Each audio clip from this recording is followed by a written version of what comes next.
তোমার অভিনয়টা নিখুঁত ছিল। অভিশাপ দিব না, কারণ তুমি আমার শখের মানুষ ছিলে। ক্ষমাও করব না, কারণ তুমি বেঈমান ছিলে। আমার চোখের প্রতিটা ফোঁটা পানির হিসাব দিতে হবে তোমাকে। একটা কথা মনে রাখবেন, আল্লাহ ছাড় দেন, ছেড়ে দেন না।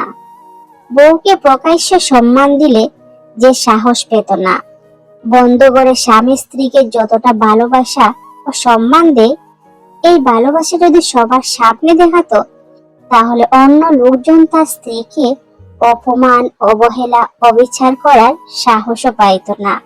অন্তত দুবার ভাবতো।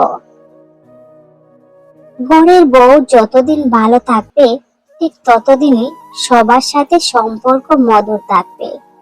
আর যখনই সঠিককে সঠিক আর ভুলকে ভুল বলা শুরু করবে, ঠিক তখনই সবার কাছে খারাপ হতে শুরু করবে।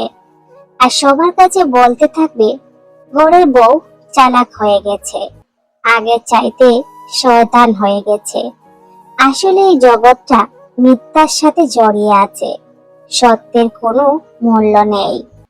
1 কেজি স্বর্ণের মূল্য 50 লক্ষ টাকা, আর 1 কেজি সাপের বিষের মূল্য 1 কোটি টাকা। এটাই বাস্তব প্রমাণ করে এই পৃথিবীতে ভালো মানুষের চাইতে বিষাক্ত মানুষের দাম বেশি।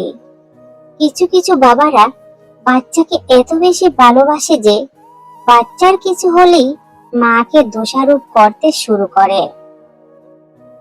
সন্তানের প্রতি অধিক ভালোবাসা প্রকাশ করতে গিয়ে তারা এটাই ভুলে যায় যে এই পৃথিবীতে সন্তানের প্রতি অধিক যত্নশীল এবং সন্তানকে সবচেয়ে বেশি ভালোবাসে যে মা, তাকে অভিযোগের কাঠগড়ায় দাঁড় করিয়ে দেয়।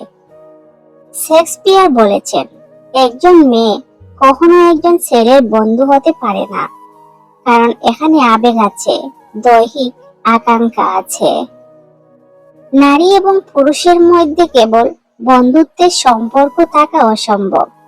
যা থাকতে পারে তা হলো আকাঙ্ক্ষা, দুর্বলতা, ঘৃণা অথবা ভালোবাসা। হুমায়ুন আহমদ বলেছিলেন, ছেলে ও মেয়ে বন্ধু হতে পারে, কিন্তু তারা অবশ্যই প্রেমে পড়বে, হয়তো কোনো অল্প সময়ের জন্য, অথবা ভুল সময়ে, কিংবা খুব দেরিতে, না হয় সব সময়ের জন্য, তবে প্রেমে তারা পড়বেই। সত্যি বলতে, ছেলে ও মেয়েতে বন্ধুত্ব অসম্ভব, প্রকৃতি বিরুদ্ধ। কেননা শুধু বন্ধুত্ব হলে প্রকৃতি তার অস্তিত্ব হারাবে। চুম্বক আর লোহা কখনো পাশাপাশি থাকতে পারে না, আকৃষ্ট হবেই। আর যদি কেউ তা এড়িয়ে যায়, তবে সে বন দাবি করছে, নয়তো সে ধোঁকা দিচ্ছে। আগুনের পাশে বোম গলবেই। ছেলে ও মেয়ে বন্ধু হতে পারে, কিন্তু তারা একসময় প্রেমে বা অবৈধ সম্পর্কে লিপ্ত হবে, আর এটাই স্বাভাবিক।